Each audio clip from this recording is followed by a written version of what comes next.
விடாமுயற்சி படம் வருமா வராதா, எடுத்துட்டு இருக்காங்களா எடுக்கலையா, எப்ப ஷூட்டிங் போவாங்க, படத்துக்கு வந்து ஏதாவது அப்டேட் அது கொடுப்பாங்களா கொடுக்க மாட்டாங்களா அப்படின்னு சொல்லிட்டு பல கேள்விகள் இருக்கு அந்த படத்து மேல.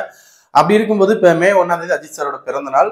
ஸோ அன்னைக்காவது விடாமுயற்சி படத்துல இருந்து ஒரு சின்ன போஸ்டராவது வருமானு சொல்லிட்டு நிறைய பேர் வந்து கேள்வி கேட்டுட்டு இருக்காங்க. ஒரு பக்கம் வரும் அப்படின்னு சொல்றாங்க, ஒரு பக்கம் வராது அப்படின்னு சொல்லிட்டு இருக்காங்க. இப்படி இருக்கக்கூடிய ஒரு சுச்சுவேஷன்ல குட் பேட் அக்லி இந்த படத்துல இருந்து ஒரு அப்டேட் வந்து 2-3 நாளா வந்து பேசிட்டு இருக்காங்க. அந்த படத்துல ஹீரோயின் இவங்க தான் அப்படின்னு சொல்லி பேசிட்டு இருக்காங்க. ஸோ அது எந்த அளவுக்கு உண்மை அப்படின்றத பத்தி தான் இந்த வீட்டுல வந்து பேச போறோம். ஹாய் ஃப்ரெண்ட்ஸ், எல்லோருக்கும் மிகப்பெரிய வணக்கம். நான் ராஜா, நீங்க பார்த்துட்டு இருக்குது 7 ஸ்டார் சினிமாஸ்.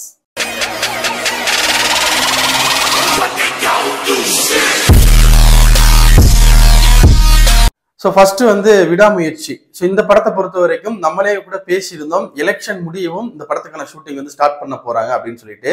பட் இப்போ வர்ற தகவல்லாம் பார்க்கும்போது இந்த படத்துக்கான ஷூட்டிங் வந்து இன்னும் கொஞ்சம் நாட்கள் தள்ளி போறதுக்கான வாய்ப்புகள் நிறைய இருக்கு அப்படின்ற மாதிரி சொல்றாங்க. ஒரே தான் வேட்டையனை ஃபுல் அண்ட் ஃபுல் முடிச்சுட்டு, ஏன்னா அதுக்கு இன்னும் கொஞ்சம் ஷூட்டிங் வந்து பெண்டிங் இருக்கு போல, ஃபுல் அண்ட் ஃபுல் முடிச்சுட்டு அதுக்கப்புறம் வந்து விடாமுயற்சி போகலாம் அப்படின்ற மாதிரி சொல்லிட்டு இருக்காங்க. பட் இந்த பக்கம் குட் பேட் அக்லி படத்தை பொறுத்த வரைக்கும் ஜூன் மாசம் வந்து அவர் ஷூட் போவேன் அப்படின்ற மாதிரி சொல்லியிருக்காரு.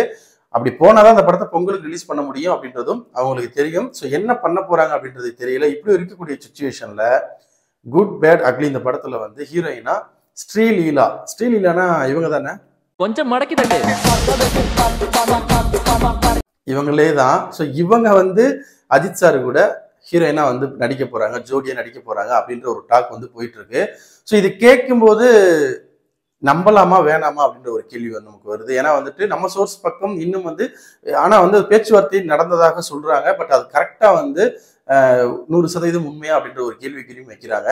அப்படி இருக்கும்போது இன்னொன்னு நம்ம ஜென்ரலாவே யோசிப்போமே, அஜித் சாரை பொறுத்த வரைக்கும் லாஸ்டா ஒரு 5-6 படங்கள் நீங்க பாத்தீங்கன்னா, 5-6 படம் அப்படின்றத விட நீங்க ஆரம்பம் படத்துல இருந்தே வந்து நீங்க மங்காத்தாவுக்கே போயிடலாம். மங்காத்தா, பில்லாட்டுல கூட ஹீரோயின் வந்து அவங்க ஜோடி கிடையாது. ஸோ அதனால வந்துட்டு ஒரு சின்ன பொண்ணை போட்டிருப்பாங்க. ஆனா மங்காத்தாவுக்கு அப்புறம் பாத்தீங்க அப்படின்னா அஜித் சார் கூட ஹீரோயின் நடிச்சவங்க எல்லாருமே வந்துட்டு அவரோட ஏஜுக்கு ஏத்த மாதிரி கொஞ்சம் தமிழ் சினிமாவை, வேற சினிமாவா இருக்கட்டும் தமிழ் சினிமாவா இருக்கட்டும், அவங்க வந்து கொஞ்சம் இண்டஸ்ட்ரிக்கு வந்து ஒரு 10 வருஷம் 15 வருஷம் ஆயிருக்கும். அந்த ஒரு கேட்டகரியில் இருக்கக்கூடிய ஹீரோயின் கூட மட்டும்தான் நடிச்சிட்டு இருந்தாரு. ஸோ அவர் ஏஜுக்கு ஏற்ற மாதிரி ஹீரோயின் மட்டும்தான் நடிக்கணும்னு அவரு வந்து பிளான்ல இருக்காரு. அப்படிதான் வந்து இப்போ வரக்கூடிய இயக்குநர்கள் எல்லாருமே வந்து சூஸ் பண்ணிட்டு இருக்காங்க. பட் இப்போ வந்து என்ன நடக்குது அப்படின்னா, இது நடந்தா நல்லா தான் இருக்கும். இது நடக்கும்போது ஒரு கேள்வி வருது இல்லையா, அஜித் சார் இப்படி ஒரு முடிவில் இருக்கும்போது இதை எப்படி ஏத்துக்கிட்டாரு, எப்படி ஒத்துக்கிட்டாரு அப்படின்ற ஒரு கேள்வி அங்க வருது. ஆனா அஜித் சார் மங்காத்தா படத்துக்கு அப்புறம் இளம் இயக்குநர்கள் கூட வந்து படம் பண்ணவே இல்லை. முக்கியமா பாத்தீங்கன்னா ஹச்னத் இளம் இயக்குனர் இல்லையான்னு சொல்லி நீங்க கேட்கலாம். ஏஜ் வைஸ் பார்க்கும்போது ரொம்ப சின்ன வயசு இருக்கக்கூடிய ஒரு இயக்குனர் கூட வந்து அவர் வந்து படம் பண்ணல, அதுதான் உண்மை. ஸோ நீங்க நல்லா யோசித்து பார்த்தீங்கன்னா தெரியும். ஆரம்ப படமா இருக்கட்டும், என்ன இருந்தால் படமா இருக்கட்டும், அடுத்து சிறுத்தை சிவா, அடுத்து வந்து ஹச்னத்.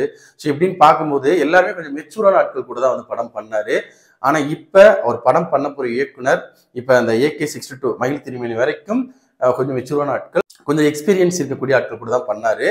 ஆனா ஆதிக் ரவிச்சந்திரனை பொறுத்த வரைக்கும் ஒரு இளம் இயக்குனர், இன்னைக்கு இருக்கக்கூடிய ஒரு யங்ஸ்டர். ஸோ அவர் வந்து பெருசா வந்து படம் பண்ணல. ஒரே ஒரு படம் 100 கோடி வசூல் கொடுத்திருக்கு மார்க் ஆண்டனி. அவர் மேல ஒரு நம்பிக்கை வச்சு படம் பண்றாரு. இன்னொன்னு, இதுவரைக்கும் அஜித் சாரை காமிக்காத அளவுக்கு இந்த படத்துல காமிக்க போறாரு அப்படின்றது டைட்டில் நமக்கு தெரிஞ்சு போச்சு.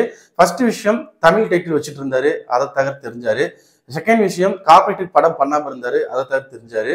இப்ப ஹீரோயின் மேட்டர்ல வந்துட்டு கண்டிப்பா தகவல் தெரிஞ்சிருவாருன்னு தான் நினைக்கிறேன். ஸ்ரீலீலா நடிச்சால் நல்லா தான் இருக்கும். என்ன டான்ஸ் வந்து எந்த அளவுக்கு ஒர்க் ஆக போகுதுன்னு தெரியல. ஸோ அஜித் சார் அந்த அளவுக்கு பண்ண மாட்டார் அப்படின்னு எல்லாருக்குமே தெரியும். பட் இருந்தாலும் இதுலயும் அஜித் சார் கொஞ்சம் ரிஸ்க் எடுக்கிறதுக்கான வாய்ப்புகள் நிறைய இருக்கு. அஜித் சார் பண்ண மாட்டாரு அப்படின்றத விட பண்ணிட்டு இருந்தாரு, இப்ப பண்ண முடியல, அதனால குறைச்சிட்டாரு. மறுபடியும் இந்த படத்துக்காக எல்லாமே சேஞ்ச் ஆகுது. படத்துல 3 அஜித் நடிக்கிறாங்க. 3 அஜித்தா இல்ல 4 அஜித்தா அப்படின்ற கேள்வி கூட நமக்கு வந்து வருது. 4 அஜித்தா இருக்க வாய்ப்பு இல்லை. ஸோ டுயல் ரோல் நடிச்சு ரொம்ப நாட்கள் ஆச்சு, வருஷங்கள் ஆச்சு. ஸோ அப்படி இருக்கும்போது நமக்கு 3 அஜித் வந்து இந்த படத்துல வந்து காமிக்க போறாரு.